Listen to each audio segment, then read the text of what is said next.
Etología en la gestación. Estudio del comportamiento en la gestación. Estímulos externos, así con duda, dice Eric. Bien. Bueno, la respuesta es que sí.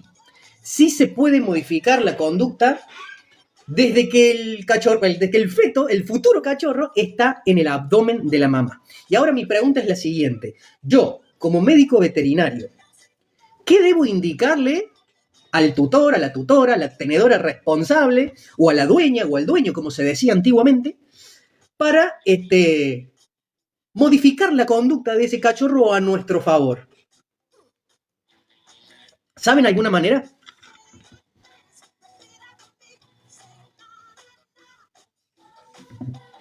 Espero sus respuestas.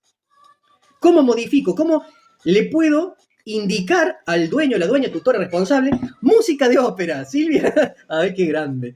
Silvia Zárate dice que doña Rosa, póngale música a la perra en gestación, así modificamos la conducta. Tratar con cero estrés y amor a la madre. Bien, Catherine. ¿Y cómo logramos eso? ¿Cuál es el argumento? ¿Por qué cero estrés? ¿Y por qué darle mucho amor? Contame. Pero ya contámelo a nivel de medicina. Estímulos positivos a la madre. Que ladre a la barriga. Depende de la edad. Muy bien, Marquito, querido. Excelente. Eso lo vamos a anclar. Síganlo a Marquito, excelente colega. Depende de la edad de gestación.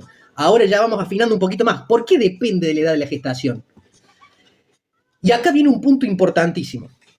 Presten atención. Gracias, Lila. Lilia, no es Lila. Lilia, gracias. Bueno, escuchen. En el último tercio de gestación, y esto es importante, y presten atención, en el último tercio de gestación, el feto comienza a manifestar, a expresar, a generar los mecanorreceptores, ¿bien? O receptores táctiles de la piel. Ese es el primer punto. Entonces, ¿qué sucede? ¿Qué sucede? Si yo estimulo mediante masajes suaves en el abdomen de la madre y la madre está relajada y disfruta de ese masaje, eso hace que la pequeña presión que yo genere en abdomen genere pequeñas presiones dentro de la placenta. Luego de la placenta tenemos el líquido amniótico y el feto está dentro, ¿bien? En un momento donde está expresando los receptores de tacto, ¿bien? En el último tercio de gestación. Entonces, ¿qué es lo que sucede? Si yo le genero pequeñas presiones en el abdomen de la mamá, hay todo un paper que explica esto, ¿está? El que quiere, después se lo paso o lo busca. En Google Académico está, ¿bien? Se generan pequeñas presiones durante cierto tiempo. Eso hace que las pequeñas presiones pasen a través de los músculos abdominales de la madre, de ahí pasan al útero, de ahí del útero a la placenta, de la placenta pasa al líquido amniótico, y esos pequeños masajes de presión estimulan los mecanorreceptores. Vos me decís, bueno, entonces expresa más mecanorreceptores. No, no es que expresa más, sino que al estimularse disparan señales al cerebro del feto, a la parte del cerebro somatosensorial. Entonces, ¿qué pasa? Cuando se están formando las conexiones neuronales, al tener un estímulo, esas conexiones se potencian, ¿bien? Entonces, ¿qué sucede? Ese perro, de adulto, cuando sea más adulto, no es cuando sea más adulto, cuando sea adulto, tiene una mejor sensibilidad y una mejor capacidad y disfrute del contacto físico, ¿bien? De los abrazos, de los besos, de tener un perro mimoso, ¿bien? Eso es importante. ¿Por qué? Porque en los perros de terapia, por ejemplo, que se destinan a perros de terapia, o perros de asistencia, que disfruten el contacto físico con su tutor, es importantísimo, y no solamente para los perros de terapia, pero para los perros en general, los perros que van a ser acompañantes, los perros que van a estar en el día a día en una familia, en un núcleo familiar, indistintamente si es un perro de terapia, de asistencia o de compañía. Nos viene bárbaro saber esto. Después, el que es veterinario, o el que es estudiante de veterinaria, o el que se va a dedicar a la medicina veterinaria de las pequeñas especies, leer esto y tengan esto en cuenta para que ese perro a futuro sea un perro mucho más mimoso y que acepte, y que no es que el perro tolera, porque la idea no es que tolere, sino que disfrute del contacto físico. ¿Se entendió? ¿Se entendió hasta ahí?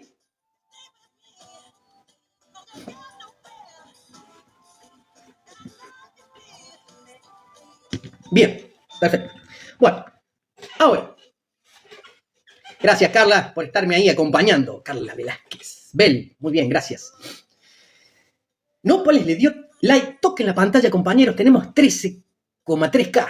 Muy poco todavía, toquen la pantalla, vamos si llegamos a los 250K. Quiero 250K, por favor, toquen la pantalla. Y les vamos a dar, esto fue a modo introductorio, ¿no? Porque esto se comienza a poner más interesante. ¿Por qué? ¿Por qué? ¿Qué pasa?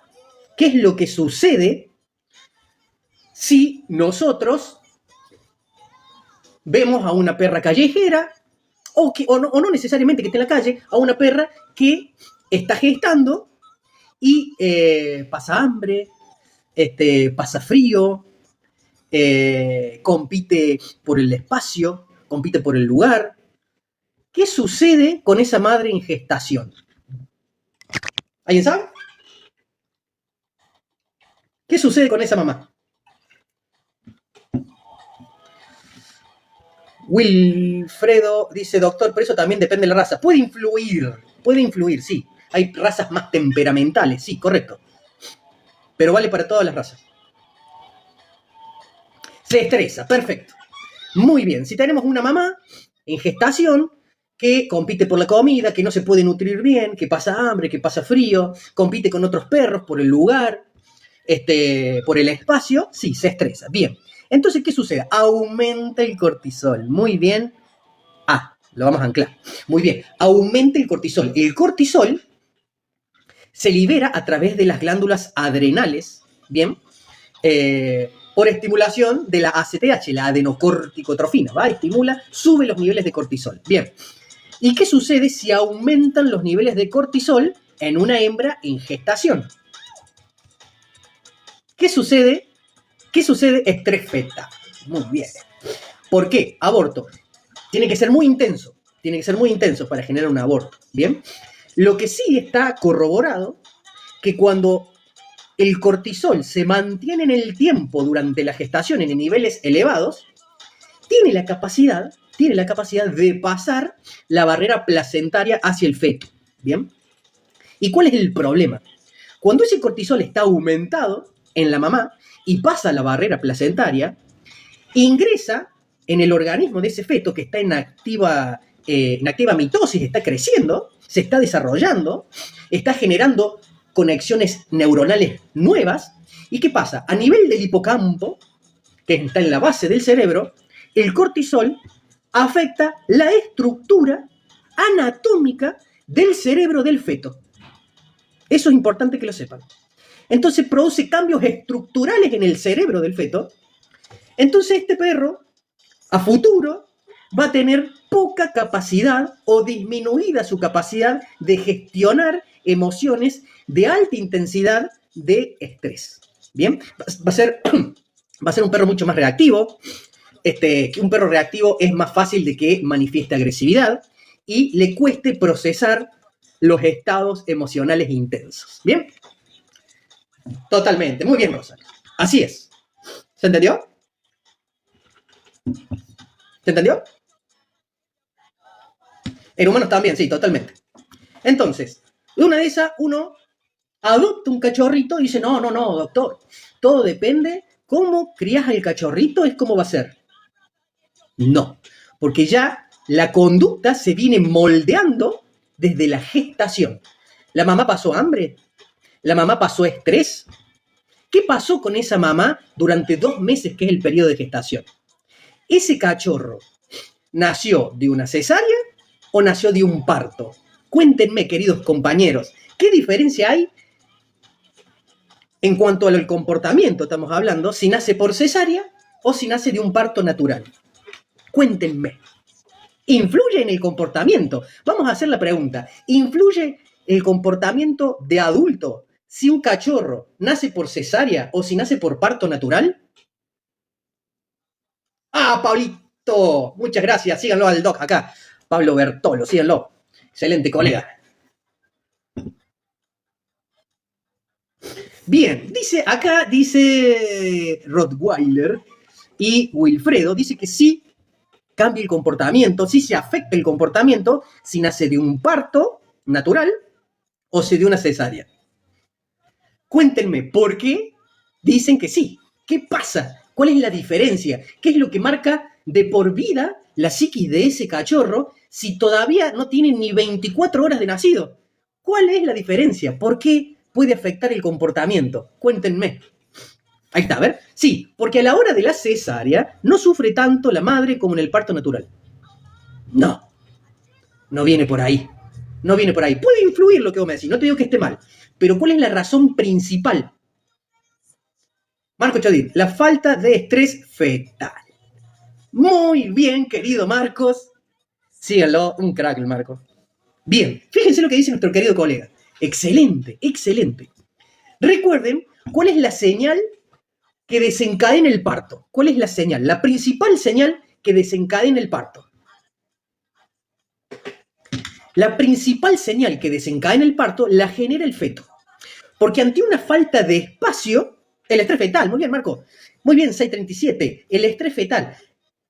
El cachorro, cuando ya está a término, entre 61 y 63 días aproximadamente, la falta de espacio hace que ese cachorro se estrese. Entonces sus glándulas adrenales generan cortisol fetal, ese cortisol fetal pasa la barrera placentaria y estimula a la madre el desencadenamiento del parto. Y el desencadenamiento del parto se produce un pico de oxitocina. ¿Bien? Ese pico de oxitocina, con la estimulación también de la prolactina, hace que se genere un reconocimiento materno-fetal en el parto, donde la madre los limpia vigorosamente, le saca las envolturas de la placenta, le estimula la parte perianal para la evacuación. Recuerden que los bebés apenas nacen no pueden evacuar por sí solos, sino que la madre le pase la lengua y estimule la zona perianal, hace que ese cachorrito recién nacido pueda hacer pis y caca. ¿Bien?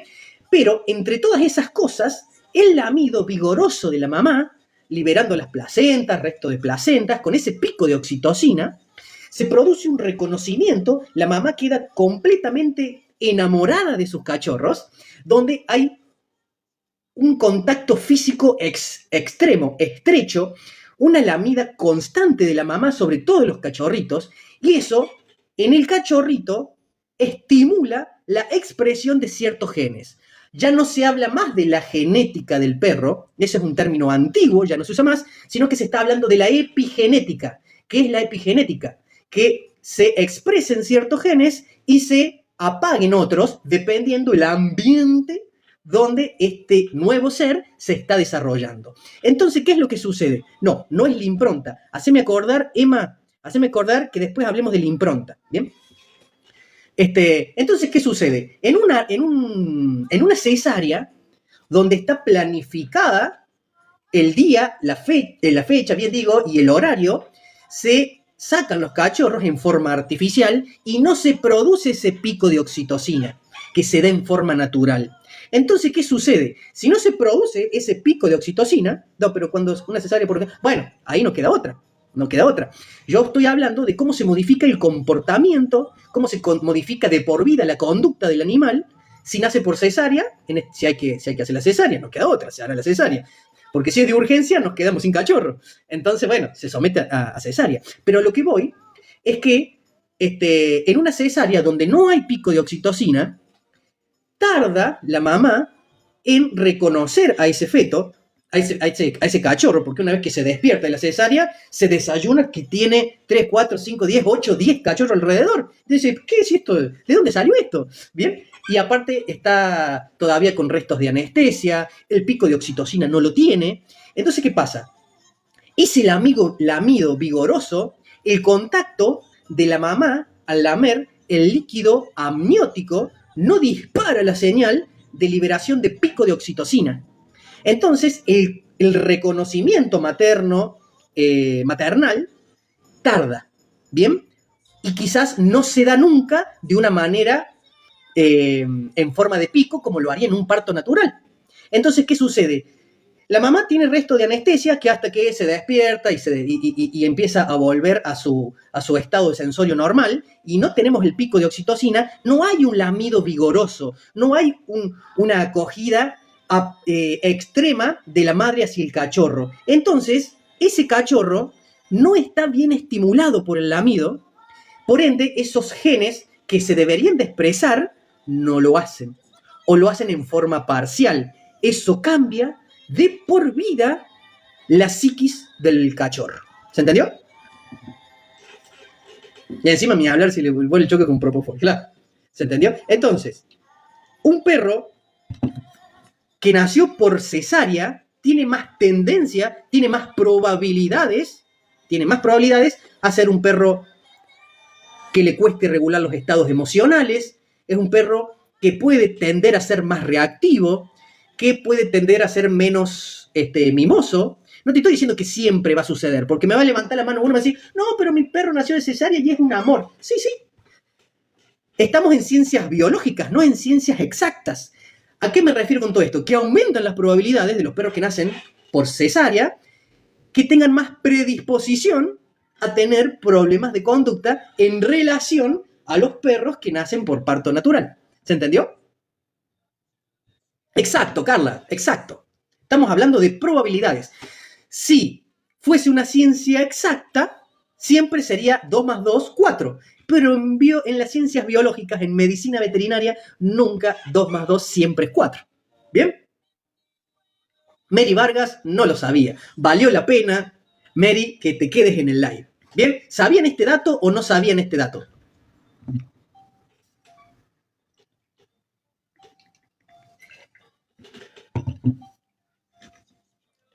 Totalmente, Rosales. Con ketamina hasta los cachorros nacen anestesiados. Totalmente. Entonces, ya que estamos hablando entre colegas y futuros colegas, por eso eres el mejor. No, estoy muy lejos de ser el mejor, Mary. Me faltan años luz. Ojalá que algún día llegue, pero me faltan. Tampoco pretendo ser el mejor. Pretendo saber lo que más me dé el tiempo de vida. Débora no lo sabía. No lo sabía. Rottweiler sí lo sabía. Bien. Muy interesante. Grower no lo sabía. Bueno, me encanta. Bueno. Antes de avanzar. Ahora vamos a lo siguiente. Vamos a lo siguiente porque acá vamos a mezclar. Gracias, Miriam, querida. Gracias. Ahora vamos a mezclar un poquito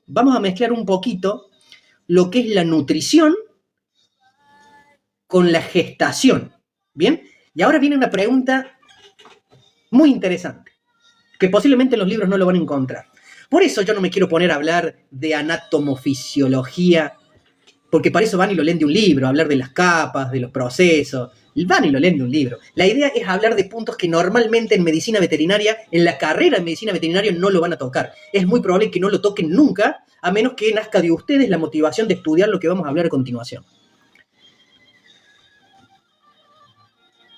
¿Cómo afecta? Y esta es la pregunta y tomen atención. A ver, dice, Doc, y en caso de que la mamá fallezca en el parto, ¿qué es lo más recomendable realizar? Una madre nodriza, Cami. Una madre nodriza. ¿Bien? Es difícil conseguir una madre que tenga justo en los mismos días de gestación de esos cachorros. Si es una madre que tiene 8 o 10 cachorros, no le podemos meter más cachorros porque no le alcanza las tetas para poder alimentar a todos.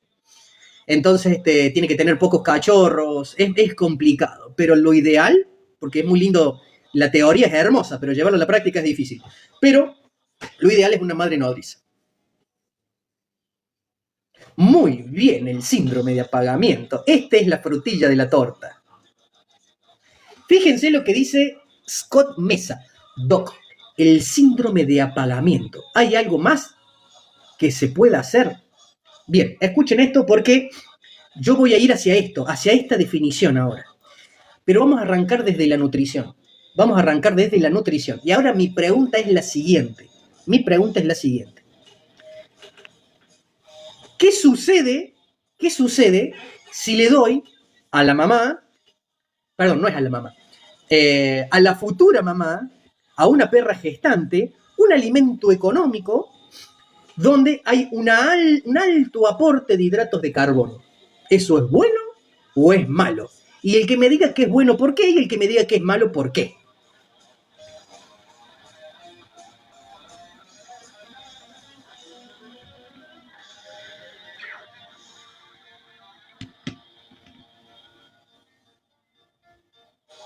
Malo. No va a cumplir con los requerimientos. Malo. Picos de insulina. Eso me gustó. Pienso que es malo, porque necesita proteína. Bien, muy bien, Fiore. Ya vamos a ir para el lado de las proteínas. Vamos a hablar primero de los hidratos. Puede causar desorden metabólico. Bien, Rosales. Acidosis rumina. Acidosis rumina.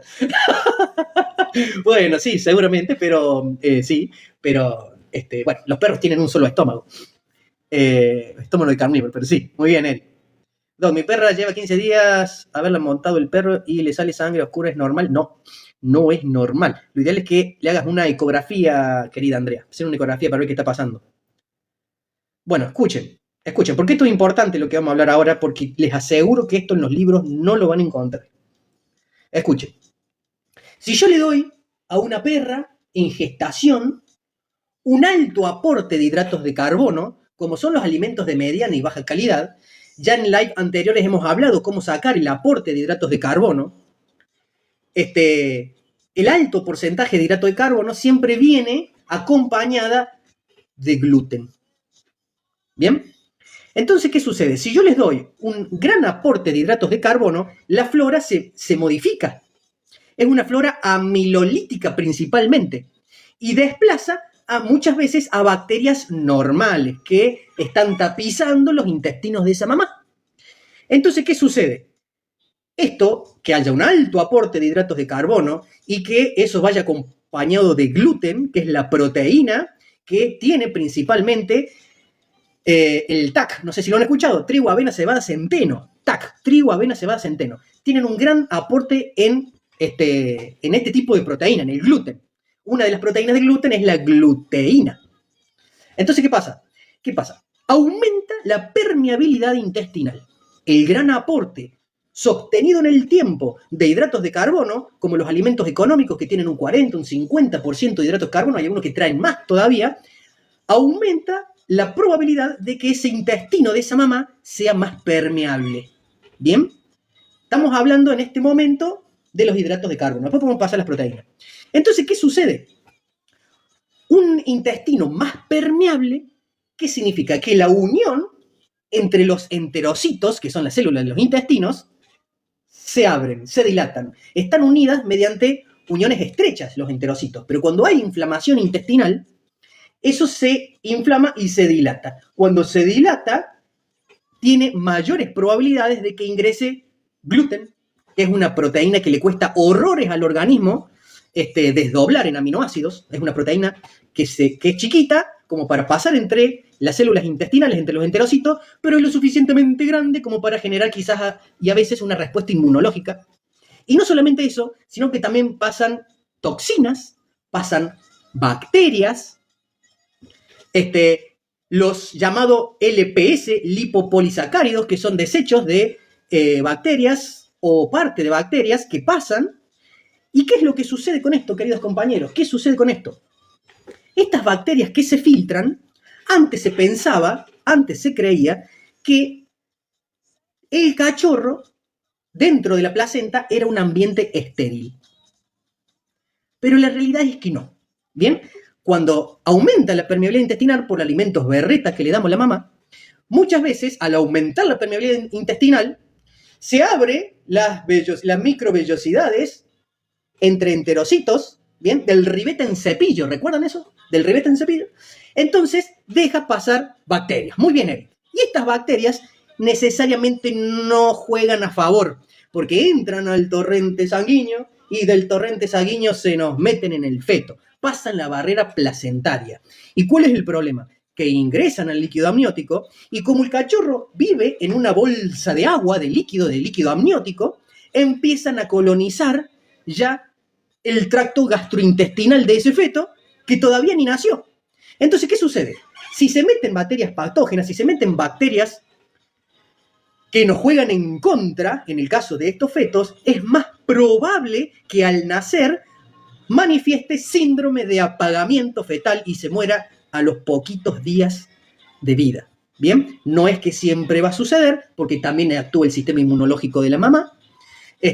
A través del calostro incorporan inmunoglobulinas de la madre, porque recuerden que en las primeras 24 horas ese cachorrito tiene muy desplazados los enterocitos, tienen una gran absorción, pueden pasar moléculas muy grandes, como la inmunoglobulina M, es una tremenda molécula enorme, que luego de esas 24 o 48 horas se empieza a cerrar ese espacio, ¿bien?, entre los enterocitos, y ya no permite la entrada de grandes moléculas. ¿Se entendió hasta ahí? ¿O me fui mucho de mambo? ¿Se entendió? Dígame si se entendió. Gracias, no, pero toquen la pantalla, somos 130 personas, 65K, Toquen la pantalla, queridos, toquen la pantalla. Gabriela dice, aparato digestivo, please, ¿qué cosa del aparato digestivo? Cami dice que se entendió, Mary dice que se entendió. Nopales dice que toquen la pantalla, por favor, démosle. Mira, tap, chicos, tap, toquen la pantalla. Vamos a ver si llegamos a los 250K. ¿Es mucho pedir? ¿Es mucho pedir 250K? Escuchen. Entonces, ¿qué sucede? Vamos a correr este fetito para allá.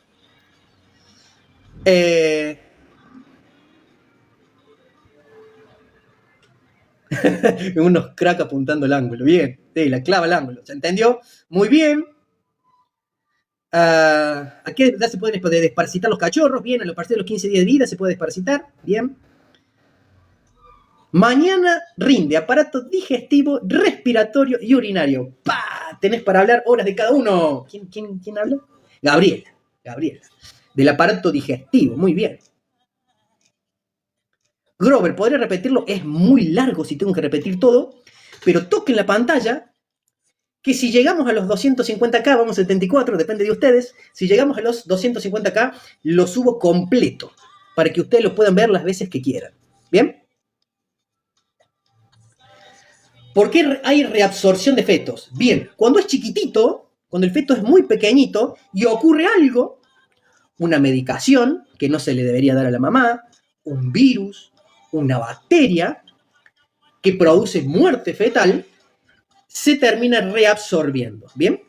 Ahora bien, si ese fetito ya está en una formación ya avanzada, estamos ya en el segundo tercio de gestación, más que reabsorción, va a ser aborto espontáneo. La que se lleva todos los laureles que produce abortos espontáneos es la leptospirosis.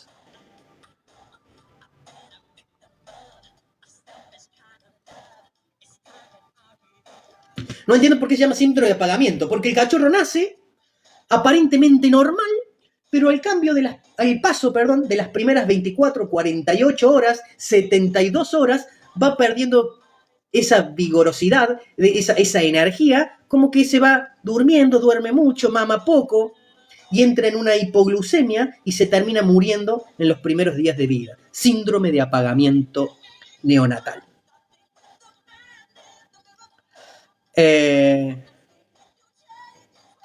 Escuchen, porque ahora se empieza a poner un poquito interesante, ¿bien? Hay estudios hechos en en neonatos, estimulación en cachorritos, entre el día 3 y el día 16 de vida.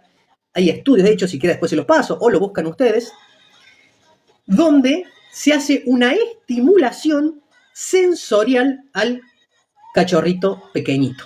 ¿Bien? A partir del día 3, con un pequeño hisopito, y díganme la gente que conocía esta técnica o que por lo menos la he escuchado, dice, ¿existen las enfermedades del retraso mental en perros? No. No existe el perro Down, por decirlo de alguna manera. No existe en los perros. Muchas veces dice, doctor, vengo que lo vea porque creo que mi perro tiene síndrome de Down. No existe. Síndrome de Down es porque hay un cromosoma repetido. En humanos estamos hablando. No me acuerdo si es el cromosoma 15. Recuerden que los humanos tienen 23 pares de cromosomas. No recuerdo si es el cromosoma 15 o el 5, que hay un cromosoma de más. ¿Bien? Bueno, en los perros no existe eso. Día 3, perfecto. Escuchen, ¿por qué esto es importante? El 21, muy bien, Evelyn, gracias. En el cromosoma 21, bien. Gracias, María, muy bien, gracias, que están ahí atentas a que no me manden ningún moco. Bien, perfecto. En el cromosoma 21, bien. Entonces, escuchen, ¿por qué esto es interesante? Hay estudios hechos de una estimulación a partir del día 3 de vida hasta el día 16, durante todos los días, una vez al día, se agarra un hisopo, se pasa entre las manitos, en la zona interdigital de las manitos y de las patitas, se lo deja pocos segundos cabeza abajo al cachorro, pocos segundos cabeza arriba, paradito, pocos segundos en decúbito dorsal, o sea que la espalda esté mirando hacia el piso, en decúbito esternal, pocos segundos, y también se lo deja sobre un trapo frío. Un trapo se lo pone en la heladera, un trapo seco, se lo pone en la heladera, y cuando está bien frío se coloca el cachorro arriba de ese trapo. Esto es un arma de doble filo, lo tienen que saber hacer muy bien, si no es contraproducente. No vayan a estar poniendo el cachorro de arriba para abajo, metiendo el hisopo entre los dedos y poniéndolo arriba de un trapo helado, porque no funciona así. Bien, toda una técnica que se utiliza y se aplica, sobre todo esto lo empezaron a aplicar los militares norteamericanos en los perros de uso militar. Bien, y escuchen, hay todo un argumento de que en esa etapa que está en pleno desarrollo cerebral, pequeñas exposiciones a un estrés bueno, porque recuerden que hay dos estrés, está el distrés y el eustrés, ¿bien? Un estrés positivo, un estrés bueno, hace que haya una estimulación de esos adrenales, y eso hace que ese pequeño estrés que se lo expone a ese cachorrito, hace que sus glándulas adrenales sean más eficientes de adultas, porque están en su etapa inicial, temprana, estimuladas en tiempo y forma y en intensidad, y eso beneficia a las glándulas adrenales a que se desarrollen un poquito más eficientemente que al grupo control que no se los estimuló. ¿Bien? Gracias, Adriana. ¿Cuál sería el ejemplo de buen estrés? Muy bien. Hay estrés bueno y estrés malo. El estrés es una forma de adaptación. Es bueno que se produzca estrés, por ejemplo. Vamos a poner un ejemplo en un perro adulto. Es más, vamos a ponerle de ejemplo a A. Vamos a anclar a la chica, creo que es una chica, sí, una chica. Ahí está, chiquita A. ¿Cómo si no me gustaría que me digas cómo te llamas? A. Entonces, ¿qué pasa? Si a chica A, ¿bien? Está tranquilamente tomándose un mate, disfrutando de un atardecer en la plaza, y de repente mira así por el costado y viene un Rottweiler con los dientes afuera, gruñendo, ladrando, corriendo en forma directa hacia nuestra compañera A. La mira, ¿y qué va a hacer? Siente calor, siente miedo, siente adrenalina, ¿bien? Eso es un estrés bueno. ¿Por qué? Porque produce vasodilatación periférica, vasodilatación de los músculos, entonces inyecta mayor sangre hacia los músculos y por ende oxígeno y nutrientes para huir, confrontar o esconderse. Adrenalina, muy bien. Y eso lo genera el estrés, ¿bien? Hay un estímulo del sistema nervioso autónomo hacia las glándulas adrenales, ¿bien? Hacia la médula, no la corteza, porque la corteza se libera el cortisol, ¿bien? Pero el cortisol se estimula con la ACTH. Y si la ACTH se libera y va por sangre hasta que llegue al adrenal y la adrenal se ponga a liberar cortisol, y nuestra querida compañera A ya la masticaron 5 veces. Entonces se estimula a nivel de la médula de la adrenal, y eso hace que haya una liberación de adrenalina, de noradrenalina, etcétera, etcétera. ¿Bien? Entonces, ese estrés es totalmente positivo y necesario, porque es un estrés adaptativo, un estrés agudo, un pico alto de adrenalina, noradrenalina, cortisol y todas las hormonas que intervienen en este proceso, pero rápidamente después produce la caída de todos esos. El problema del estrés malo es cuando aumentan las hormonas del estrés y se mantienen en el tiempo. Eso hace que haya un agotamiento y eso hace que las células se hagan insensibles al cortisol elevado, la adrenalina elevada, y ahí empiezan a aparecer los problemas. Cuando hay un agotamiento de los receptores de adrenalina, de noradrenalina, porque viven permanentemente altos. ¿Bien? Bueno, listo. No nos vayamos por el tema, si no, no volvemos más. ¿Se entendió, querida compañera A? ¿O no se entendió? Toque la pantalla, compañeros. Mira, en 20 minutos me tengo que retirar y llegamos a 100K. Se llama Adriana. Muy bien, Adriana, querida. Gracias. Se entendió. ¿El resto entendió, compañeros? Muy bien, Andrea. Doc, ¿cuándo fisiología de la reproducción? Hay live de eso, de reproducción, querido Rosales. Entren ahí a mi perfil y busquen reproducción en la perra. Hay 2 live. Uno de reproducción y el otro, creo que de gestación. Hay 2. Pero ahí hablo todo lo que es reproducción. Hablo en qué momento presentarle al macho, si tenemos que viajar, cuál es el momento óptimo para viajar, porque si el macho está a kilómetros de distancia, no puedo llevar la perra a ver qué onda, a ver si está en el momento justo. Hay estudios que se pueden hacer en el consultorio veterinario o bien sacarle sangre y mandarlo al laboratorio. Todo eso ya está, ya lo hablamos, querido Rosales. Hay un live del año pasado. Búsquenlo, que lo pueden encontrar, el que le interesa fisiología de la reproducción. Y está gratis, no es pago. Así que lo pueden ver cuando ustedes quieran.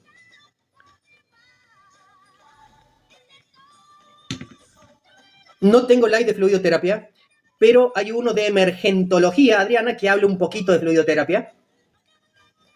Live de intoxicaciones. Ay, no me acuerdo si hay. Creo que sí hay, del año pasado o del anteaño hay live de eso. Saludos desde El Salvador. Muchas gracias del Salvador. Toquen la pantalla, compañeros. Doctor, ¿usted a qué hora hace live? Normalmente 10:30 a 12 hora argentina. 10:30 PM. Saludos desde Nicaragua. Muy bien, Pedro, querido. Muchas gracias por estar desde tan lejos acompañándome. ¿Qué vamos a hacer el próximo live? Ni idea, no sé. Yo voy a ver qué tema. Desde Guatemala, gracias por estarme acompañando. Desde Bolivia, les agradezco infinitamente que haya más de 100 personas en este live escuchando a alguien que le está quemando el cerebro a esta hora que ya tendremos que estar relajándonos, distrayéndonos un poquito para que la melatonina empiece a hacer su acción de generar sueño. Bueno, un poquito más. Tengo 20 minutos más y me retiro. 20 minutos. Perú, muy bien, Scott. Gracias por estarme acompañando de Perú. Mira, dice Jenny, contigo aprendo más. Saludos de Perú, pero muchísimas gracias. Creo que es Jenny, sí. O Johnny. Es muy chiquito la palabra. No alcanzo a leer, pero bueno, gracias. Ángel, desde Estados Unidos. Ángel. Bueno, si estás de ahí, pero bienvenido sea. Arriba Argentina por el Mundial. Ojalá, ojalá. Yo creo que sería demasiado ostentoso, demasiado exigente pedir otro Mundial más. Estuve muy feliz, festejé como un niño en el 2022 porque uno es argentino, ama a su país y a su equipo, y estuve muy feliz, pero ya que salgan 2 veces campeón, me parece que es mucho pedir, pero uno siempre tiene la esperanza que salga campeón de nuevo. Bueno, escuchen porque vamos a avanzar un poquito. Ah, no me olvidé de decirles un dato importante.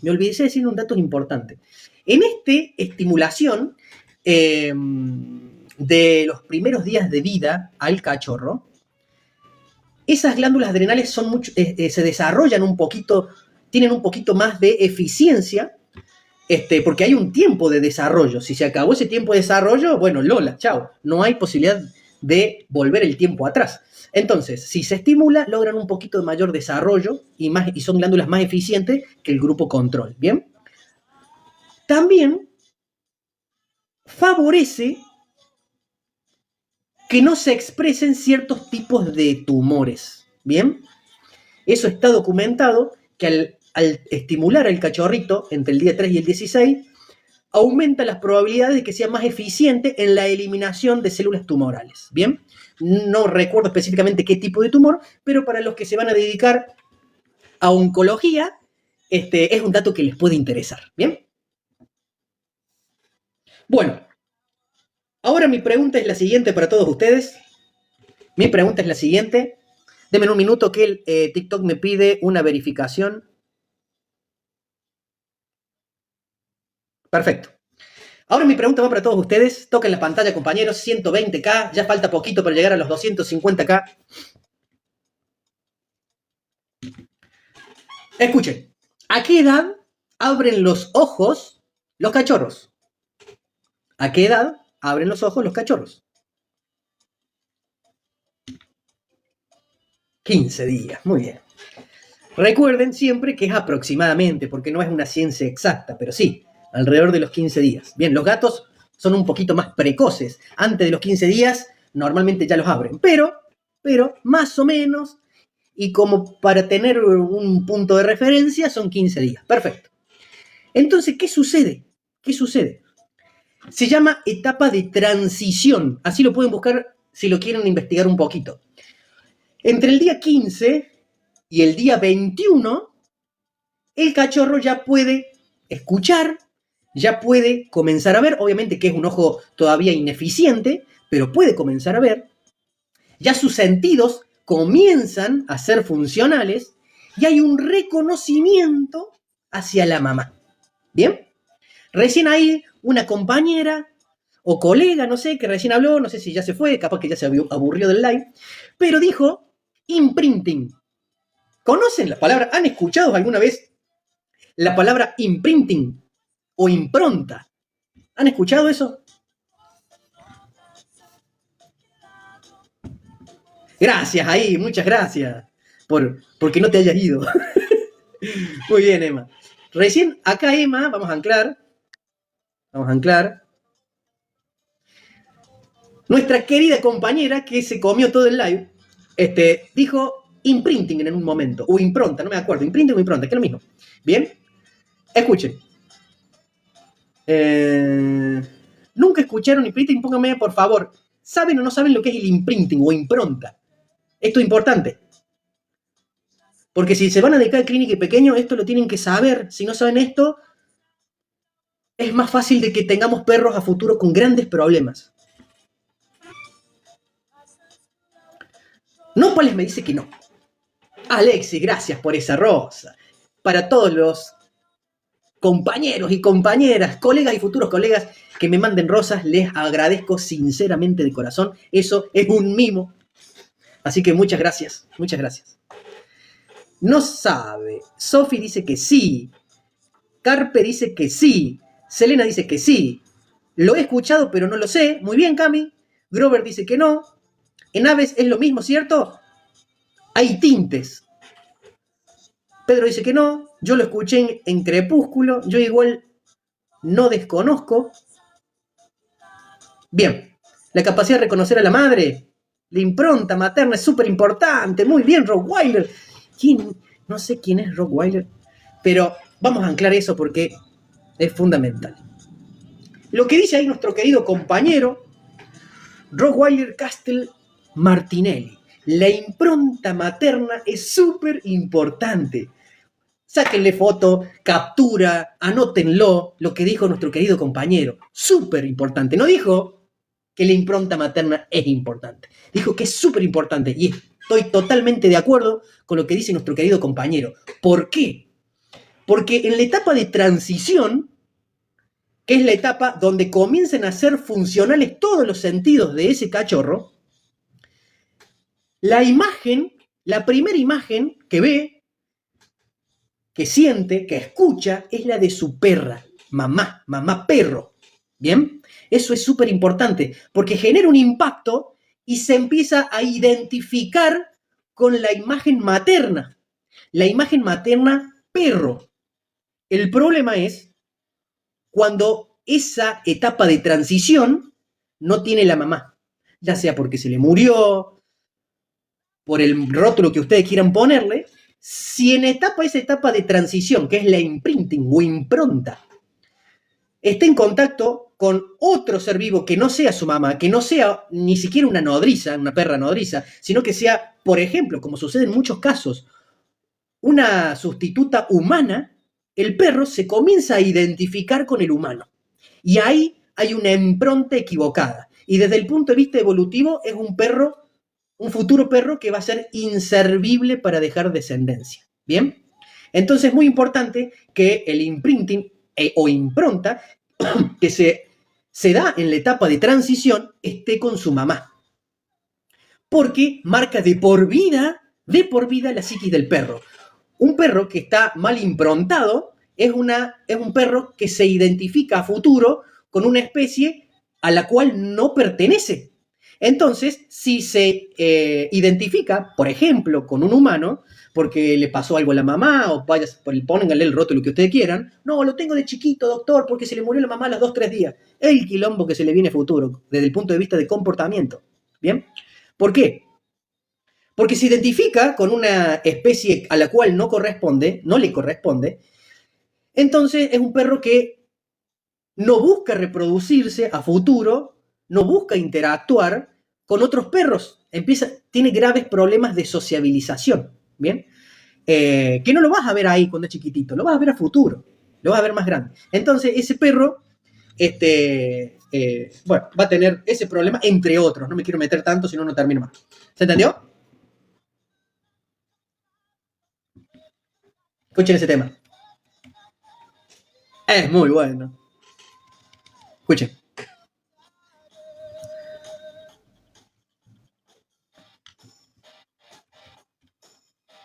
¿Se entendió? Muy bien. Gracias, Pedro, querido, por responder.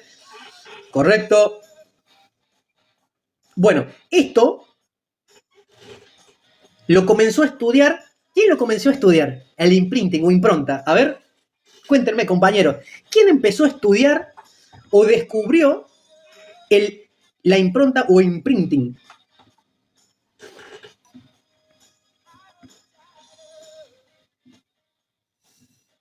Bien, es verdad lo que dice ahí Mundo Impresión. Algunos bulldog, los boxer blancos, los gatos blancos albinos tienen mayor predisposición a nacer sordos. Es verdad, es correcto eso. Escuchen, ¿alguna vez han escuchado hablar de Konrad Lorenz? Konrad Lorenz, ¿lo han escuchado alguna vez?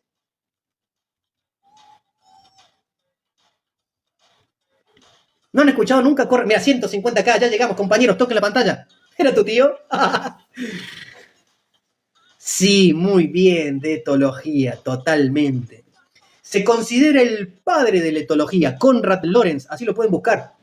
El tipo empezó a hacer estudios y experimentos con gansos. ¿Bien? Entonces, ¿qué veía? ¿Qué veía Konrad Lorenz? Que el pollito, escucha, el ave de los gansos, el huevo, cuando eclosionaba, recuerden que las aves nacen muchas más desarrolladas, los cachorros nacen subdesarrollados. Recuerden que cuando nace el cachorro, no escucha, no ve, entonces nacen con bastantes limitaciones en sus sentidos. Pero los gansos no, ya nacen con los sentidos bastante desarrollados. Entonces, esta ave apenas eclosiona y sale de su cascarón, se identifica con lo primero que ve, con lo primero que mira, bien se identifica. Y eso marca de por vida la psiquis del ganso. ¿Bien? Entonces, ¿qué pasa? Había un montón de gansos que se identificaban con, en este caso, con Konrad Lorenz, porque el tipo investigaba eso. Y no vuelve nunca más en su vida a identificarse con su propia especie, ni con otra. Es lo primero que ve. Y he hecho experimentos hasta mostrar objetos inanimados, que el ganso, que lo primero que ve es un objeto inanimado y se genera un imprinting anormal. ¿Bien? Entonces empezó a hacer sus pequeños estudios, que hoy por hoy se considera el padre de la etología. ¿Bien? El que le interese puede buscar Konrad Lorenz, con Z al último, Lorenz, que hay mucha información de eso. Yo les tiro la puntita del ovillo para que ustedes lo empiecen a desglosar si les interesa la parte de comportamiento. ¿Bien?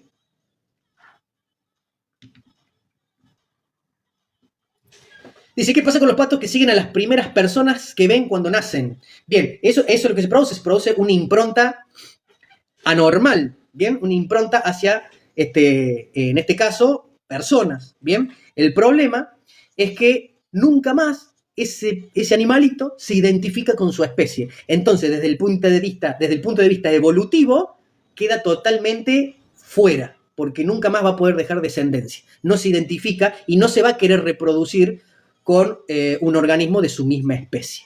¿Bien? ¿Se entendió? 4 minutos y me retiro, 4 minutos y me voy. Si llegamos a los 200K, mirá lo que bajé 50. Si llegamos a los 200K, guardamos el like. En 4 minutos, 23:56, porque mañana tengo cirugía y no puedo ir a operar con sueño. Entonces, en 4 minutos me retiro. Si llegamos a los 200K, mirá, 164K, depende de ustedes. Bien, todo esto, lo que hablamos en este live, prácticamente no sale en los libros, compañeros. No salen los libros. ¿Cuál es la idea? De hablar temas que normalmente en los libros no lo van a leer. ¿Bien? Cirugía, mastectomía. Mañana, querido Rosales, tenemos mastectomía por tumor. Tiene tumor de mamas y le vamos a sacar los tumores. Lo que bien entendido no se olvida. Gracias, doctor. Bueno, muchas gracias, Paul. Muchas gracias. Dice Dani, ¿no va a reproducirse a pesar de los cambios hormonales de la hembra?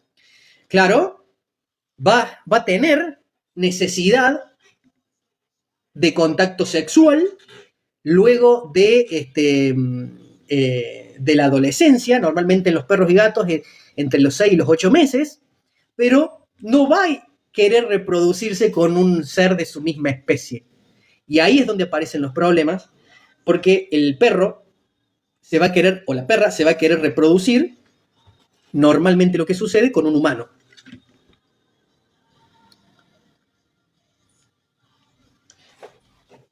¿Graba la cirugía? No, no la grabo. Lo que pasa es que no hay gente que esté boyando, ¿no? Todos los que están tienen su función. Y cada persona que integra el equipo de cirugía tiene una función. Y no puede estar con el celular, ni filmando, ni nada de eso. Anda montando las visitas. Sí, Emma, hay veces que pasa eso. No siempre, esto es un punto importante, el que dice Emma. Este es un punto importante. Emma nos dice, andan montando las visitas, sí, es verdad. Pero las montas, que te agarran la pierna y montan la pierna de los humanos, no siempre se debe a una necesidad sexual. Muchas veces, cuando los perros no pueden gestionar situaciones de alta emoción, canalizan esa emoción montando, ¿bien? Hay veces que lo hacen por competencia, hay veces que lo hacen por dominancia, hay veces que lo hacen por ansiedad extrema y hay veces que lo hacen por deseo sexual, ¿bien? Pero la mayoría de las veces, si el perro está bien improntado, si el perro está bien o la perra está bien improntada, la mayoría de las veces las montas hacia los humanos no se debe a ese deseo sexual, ¿bien? Con los gatos, ¿pasa lo mismo? Sí, totalmente, Grover, pasa lo mismo. Pero recuerden que los gatos, la etapa de transición es más, ¿cómo lo puedo decir? Es más rápida, es más precoz que la del perro, ¿bien? Pero sí, se puede estar mal improntado un gato, totalmente. Dice, ¿cómo puedo asegurarme como dueña que la perra esté bien improntada? Si te aseguras que ha estado con su mamá perro. Y hay un punto importante, y ya con esto me retiro, que es un gran error que se produce en la mayoría de los colegas de mi querida universidad, porque es un punto flaco, es el talón de Aquiles de mi querida universidad, que tienen un muy pobre aporte en la formación de grado de etología. Y un punto importante, y ya con este me retiro, porque ya se pasaron las 12, un punto importante es que siempre recomiendan a doña Rosa, que va por primera vez con el Toby, a que no lo saque de la casa hasta terminar las vacunas, porque le puede agarrar parvovirus y se puede morir. Así nos enseñaron en la facultad, y me incluyo, así me lo enseñaron. Pero hoy por hoy no es así. Hoy por hoy no es así. Si bien es verdad que al sacar un perro de su ambiente, de su casa, a un ambiente de la calle, que no sabemos qué animal anduvo por ahí, si lo dejamos en el piso para que camine, para que olfatee, para que explore, ahí sí se puede agarrar moquillo, parvovirus, hepatitis, todas las perreras, leptospirosis, no sé, ponerle todas las patologías. Es importante que no lo tengamos aislado a nuestro cachorro. Dice, no puedo ver esto gratis. Muchas gracias, Bet Vinicio. Muchas gracias por ese corazón. Muchas gracias, Vinicio. Excelente colega. Síganlo, acá somos más de 100 personas. Síganlo al Bet Vinicio. Hace live todos los días. Tiene más de 100.000 seguidores. Responde todas sus dudas. Síganlo acá al Doc Vinicio. Excelente colega. Así que el que le interese medicina veterinaria, los estudiantes, o el que no se dedica a medicina y le interesa pequeños animales como perros y gatos, ahí síganlo al Doc Vinicio. Ahí está, miren, ahí me mandó ese corazoncito. Aprieten ahí, hagan tap en Vinicio Samaniego. Pablo, querido, muy buena la charla. Bueno, muchas gracias, querido Pablo. Te mando un abrazo grande y buenas noches, porque ya es tarde en Argentina, compañeros, ya es tarde.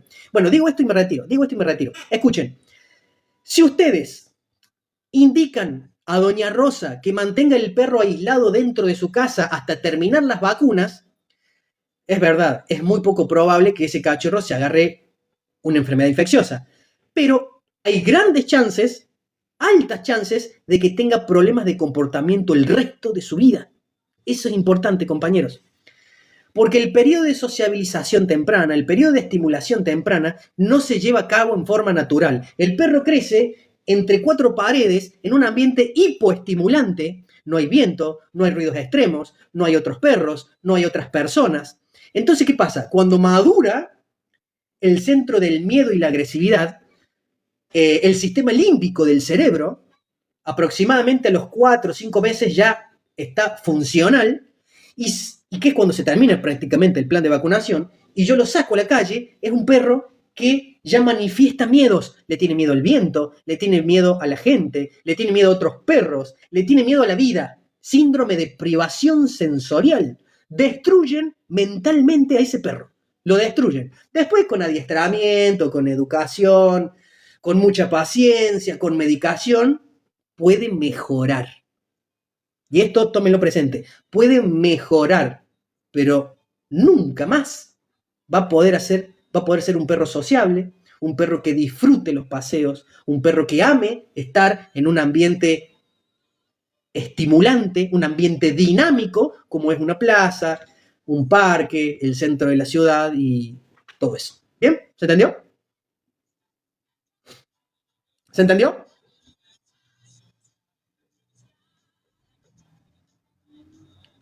Dice Doc, entonces, ¿en qué circunstancia le podemos sacar el cachorro? ¿En qué circunstancia lo podemos sacar el cachorro? Lo pueden sacar a la puerta de su casa, en los brazos.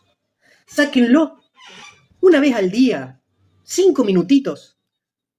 No va a venir el parvovirus volando y se le va a meter en la nariz en la puerta de su casa el cachorro. Sáquenlos 5 minutitos. No es que se tengan que ir a la plaza, llevar el cachorro a la plaza. No. A la puerta de su casa.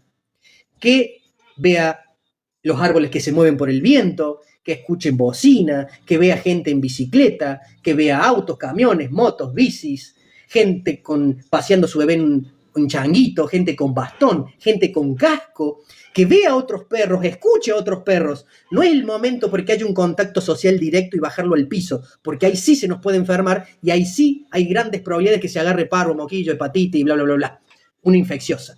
Pero por sacarlo 5 minutos a la puerta de tu casa, ya estamos estimulando su cerebrito para que comience a habituarse a situaciones cotidianas que se va a enfrentar el día de mañana cuando tenga todas las vacunas y se pueda bajar al piso y permitirle la exploración. ¿Bien?